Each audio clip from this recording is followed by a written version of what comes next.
Hello mga kainday, habang naghihintay po tayo ng ating pag-iin sa trabaho, linis-linis po tayo muna sa ating sasakyan. So, kayo ganun din ba?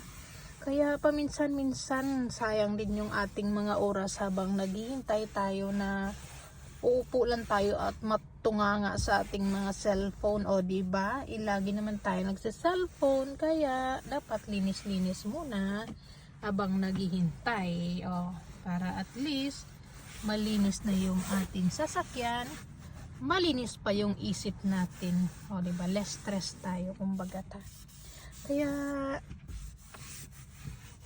gawin nyo na rin yung mga yung mga ginagawa ko, diba? Para tips lang yun ba sa mga naghihintay na walang magawa sa buhay.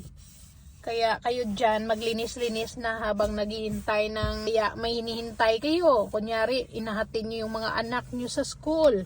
Maglinis-linis din kayo ng sasakyan nyo para naman malinis pag may pumasok na gustong sumakay sa'yo na VIP, diba?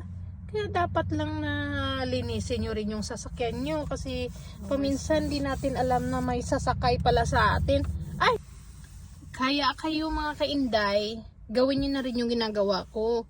Kunyari, may hinahatid kayo na anak nyo sa school at hinihintay nyo ng di maglinis-linis kayo. Kaya gawin nyo na rin yung ginagawa ko. At saka, alam nyo ba, nakahatid pa kayo ng anak nyo, nakalinis pa kayo.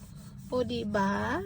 At saka pagpasok mo, mabango na yung ulit yung sasakyan mo. Diba? At saka makinang-kinang na rin.